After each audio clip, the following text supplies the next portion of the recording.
그러면 사람들이 이제 묻습니다. 아니, 당신 지금 율법이 폐해졌다는데 당신 정말 하나님의 그 구약의 그 십계명도 폐해졌다고 지금 얘기하는 거 맞아요? 이 얘기죠. 구약의 십계명이 폐해졌다고 하는 게 맞습니까? 그거 내가 십계명이 폐해졌다고 그러면 잡아 죽일 기세죠. 여러분들 생각해 보세요. 하나님께서 율법이 폐해졌다고 말씀하실 때 그때 바울이 그런 복음을 전했을 때 그런 질문을 바울이 안 들었을까요? 당연히 들었죠. 당연히 들었죠. 그래서 거기에 대해서 바울이 메시지를 안 전했을까요? 당연히 전했죠. 그럼 바울이 그 메시지를 전했으면 그게 성경에 있을까요? 당연히 있죠. 십계명이 폐해졌다는 것이. 그죠? 그게 바로 고린도후서 3장입니다. 뭐 고린도후서 3장이 다 그 말씀이지만 거기 보면 돌에 써서 새긴 죽게 하는 의문의 직분도 영광이 있어. 이게 뭡니까? 십계명이죠. 예, 율법 가운데 돌에 써서 새긴 거는 십계명이잖아요. 이스라엘 자손들이 모세의 얼굴에 없어질 영광을 인하여 그 얼굴을 주목하지 못했거든. 모세가 하나님 앞에 십계명을 받아왔어요. 그때 모세의 얼굴이 빛이 났어요. 그 사람들이 모세의 얼굴이 빛나는 게 너무 신기하잖아. 그래서 모세의 얼굴을 계속 쳐다봤어요. 근데 모세는 뭘 알았어? 뭘 알았냐면 이 십계명은 영원히 있을 것이 아닌 것을 알았어요. 그래서 이 십계명을 통해서는 너희가 하나님 앞에 나아가지 못할 것을 분명히 알았어. 그래서 모세는 이 영광은 영원히 지속될 영광이 아니다. 그러니까 날 보지 마라 하면서 자기 얼굴의 영광을 보지 못하게 이 수건으로 자기 얼굴을 가렸다는 겁니다. 그게 그 출애굽기의 사건이죠. 하물며 영의 직분이 더욱 영광이 있지 아니하겠느냐. 영의 직분은 뭡니까? 예수 그리스도 복음의 그 직분을 얘기합니다. 정죄의 직분도 영광이 있은즉, 정죄의 직분은 율법이죠. 정죄의 직분도 영광이 있은즉 의의 직분, 그리스도로 말미암은 의의 직분은 영광이 더욱 넘치리라. 영광되었던 것, 이 과거형입니다. 과거형이 뭐예요? 영광되었던 것은 뭐예요? 지금은 더 이상 영광될 것이 없다는 겁니다. 그죠? 영광되었던 것, 곧 율법이 더 큰 영광, 지극히 더 큰 영광, 복음이죠. 더 큰 영광 때문에 이에 영광될 게 없어요. 율법은 영광될 것이 없다고 돼 있죠. 없어질 것 뭡니까? 율법입니다. 율법은 없어질 거예요. 이제 그리스도인에게는 율법이 없어진 겁니다. 폐해진 겁니다. 그죠? 없어질 것도 영광으로 말미암았은즉 길이 있을 이 복음은 더욱 영광 가운데 있느니라. 그래서 분명히 십계명도 없어질 것이라고 성경은 선언하고 있었다는 거죠. 안식일 문제를 다루기 위해서 이 율법 문제를 다뤘습니다. 왜냐하면 안식일이 어디에 언급되어 있습니까? 십계명이 언급되어 있어요. 그죠? 그러면 십계명이 폐해졌는가 하는 이 문제를 다루지 아니하면 우리가 안식일 문제를 다룰 수가 없습니다. 지금까지 우리가 인트로덕션 한 겁니다. 그죠? 네. 그러면 분명히 우리가 지금까지 얘기한 건 뭐냐면 율법은 폐해졌다. 그 율법이 폐해졌다고 하는 것은 율법이 없다라는 것을 얘기하는 것이 아닙니다. 율법은 아직도 있어요. 성성이 살아있어요. 그래서 그 율법은 마지막에 예수 그리스도를 믿지 않는 사람들, 그런 사람들을 심판할 겁니다. 그죠? 율법의 아래서 있던 사람들은 율법 아래 심판받는다고 그랬지 않습니까? 그 율법에 의해서 심판을 받아요. 율법은 성성이 살아있습니다. 그러나 우리가 율법에 대해서 죽었기 때문에 예수 그리스도로 말미암아 우리는 율법 아래서 벗어났고 그리고 우리에게는 율법이 폐해진 겁니다. 그죠? 그래서 율법은 우리에게는 폐해졌어요. 우리는 율법 아래 있지 아니합니다. 그것이 여태까지 우리가 정리했던 말씀이에요. 그럼 이제 십계명을 보겠습니다. 첫 번째 계명은 뭡니까? 이거죠?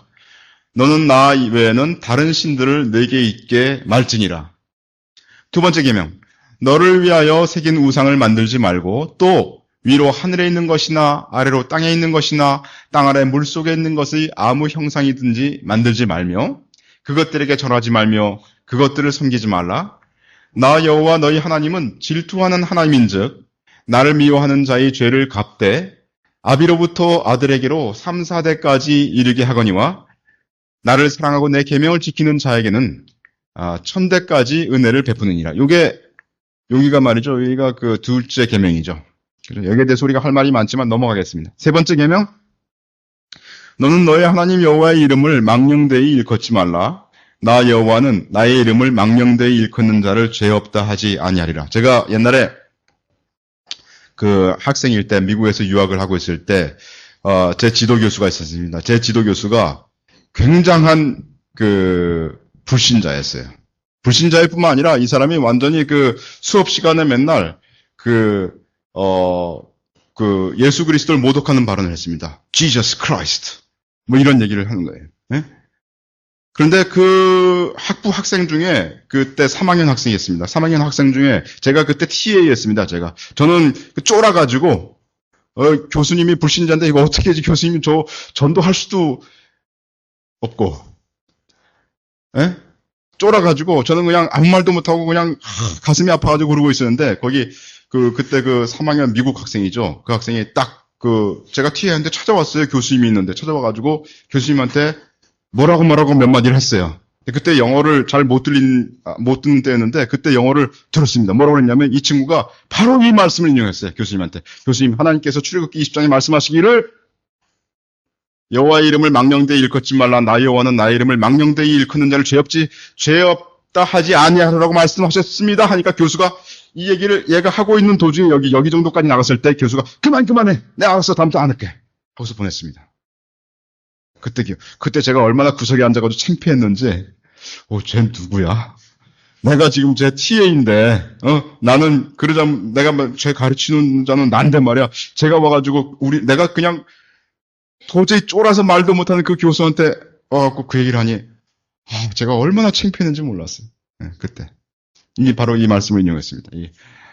저는 그때 크게 배웠어요. 하나님의 이름을 내가 망령되이 일컫지 말아야 되겠다. 어디서든지 내가 이런 지저스 크라이스트 하든지 뭐 그런 종류의 뭐 그런 거 많죠. 오 마이 갓 이런 걸 한다든지 이래서는 안 되겠다. 망령되이 일컫어서는 안 되겠다. 그런 생각을 했었어요.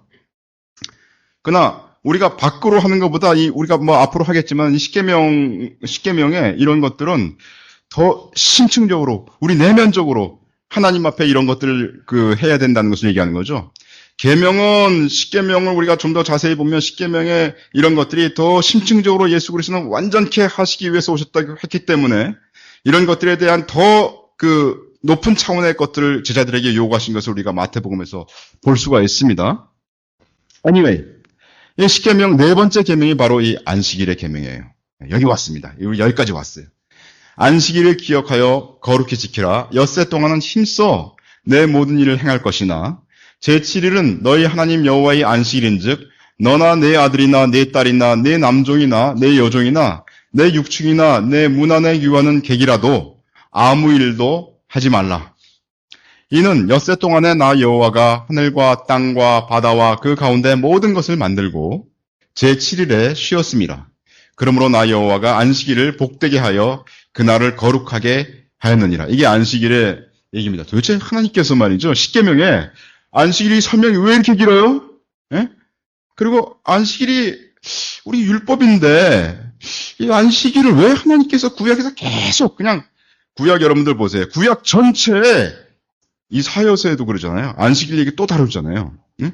도대체 이 안식일이 뭐길래 하나님이 이렇게 중차대하게 구약에서 말씀하시고 있냐 이겁니다. 예? 보세요. 이 십계명의 1, 2, 3계명 보면 이건 뭐에 대한 계명입니까?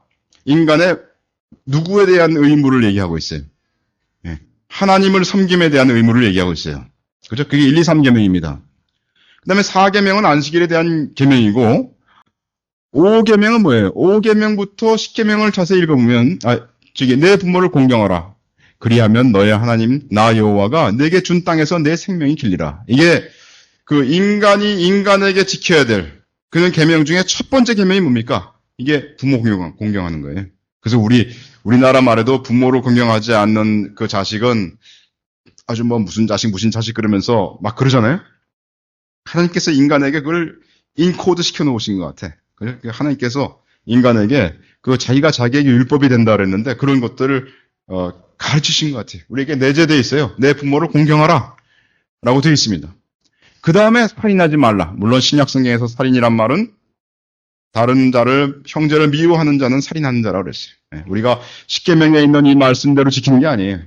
십계명을 뛰어넘어서 그리스도의 법 아래서 그리스도의 법으로 우리가 더 높은 차원에서 성령을 좇아서 지킬 것을 신약성경은 말씀하고 있습니다.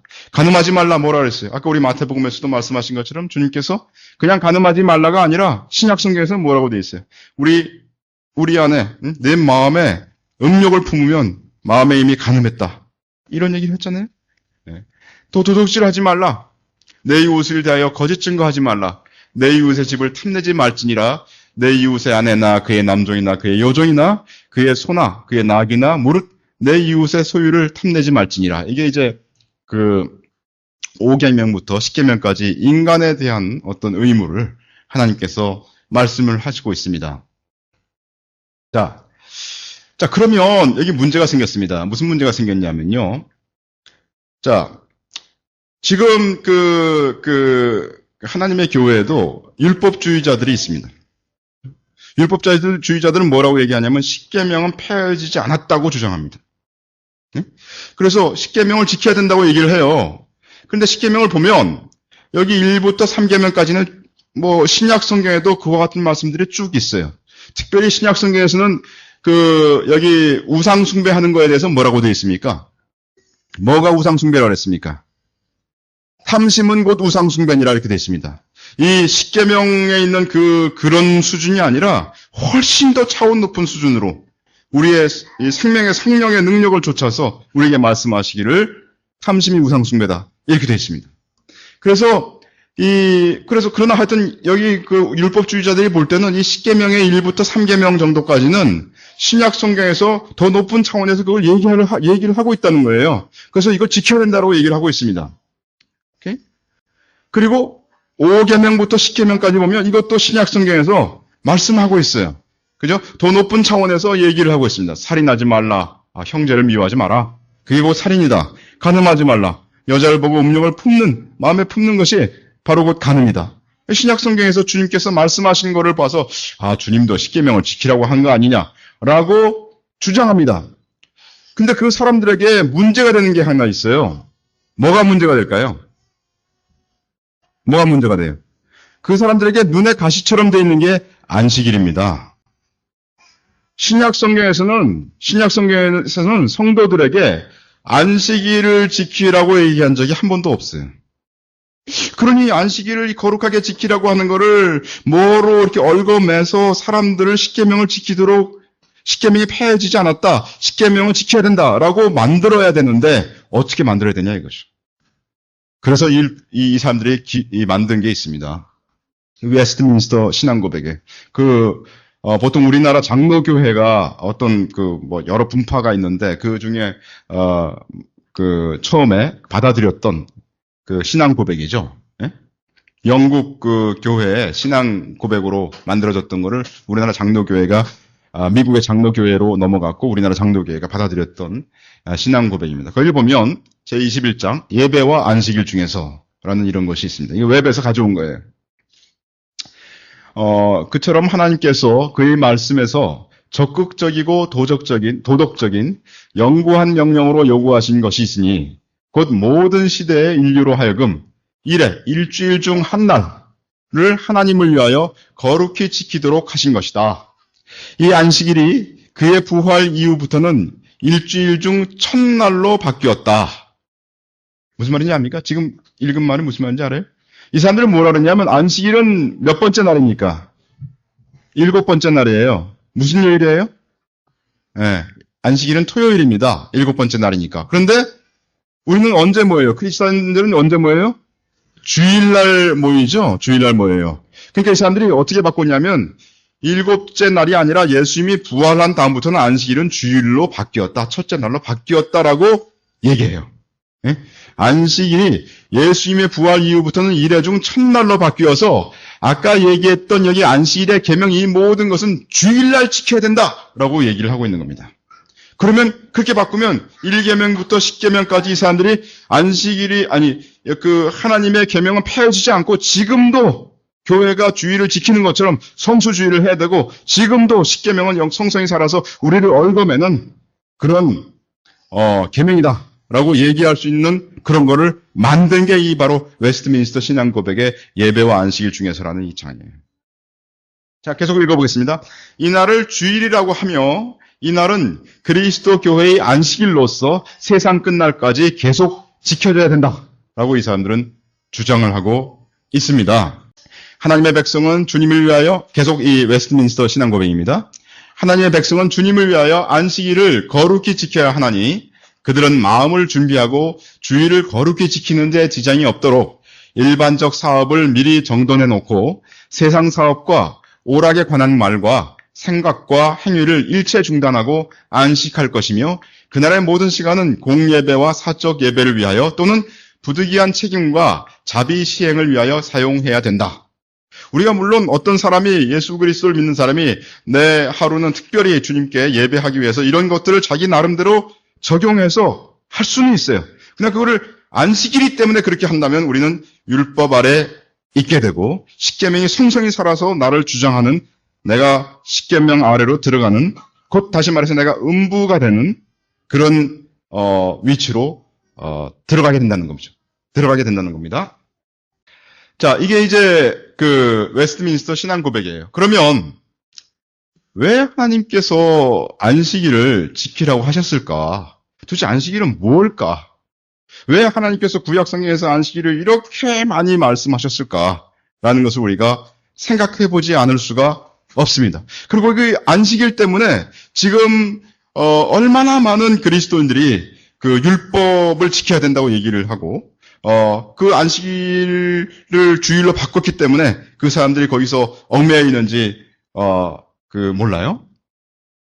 자, 우선 첫 번째 제가 아까 말씀드린 것처럼 십계명에서 안식일은 어디에 있습니까? 안식일은 제4계명입니다. 그것은 마치 무엇을 얘기하고 있느냐면 안식일이 1부터 3계명까지는 하나님께 대한 인간의 의무를 얘기하고요. 5부터 10계명까지는 사람에 대한 인간의 의무를 얘기를 하고 있어요. 그러니까 하나님과 사람 사이에 뭔가 끼어 있는데 그게 안식일이에요. 하나님께 대한 것과 인간에 대한 것 사이에 이 안식일이 위치해 있다는 사실입니다. 그러니까 하나님과 사람 사이의 어떤 그 관계에 대한 어떤 것들을 얘기하려고 하는 것이 아닐까? 우리가 그렇게 생각할 수도 있겠습니다. 그 안식일 이외에 다른 계명들은 신약에서도 언급됐습니다. 많은 부분 언급된 걸 우리가 알고 있어요. 그죠? 그런데 어떤 사람들은 아까 좀 전에 저희가 얘기했던 그 웨스트민스터 신앙 고백을 했던 사람들은 십계명이 폐해졌다고 믿을 수 없기 때문에 신약에서는 안식일을 거룩히 지키라는 계명이 없고 다만 주일만이 언급되어 있습니다. 신약에서는 안식일을 거룩히 지키라는 말이 한 번도 없어요. 단지 주일날 예배를 드렸다. 우리가 주일날 안식 후 첫날 성찬을 하기 위해서 모였다. 이런 표현들만 언급되어 있어요. 그래서 이 사람들은, 이 율법주의자들은 안식일을 주일로 바뀌었다고 해석해야만 십계명이 폐해지지 않는다고 생각했기 때문에 그들은 어쩔 수 없이 성경을 바꿀 수밖에 없었습니다. 안식일이 주님의 부활 이후로는 주일로 바뀌었다라고 선언하지 않을 수가 없게 되는 겁니다. 자기 자신을 스스로 율법주의자로 표명한 거죠.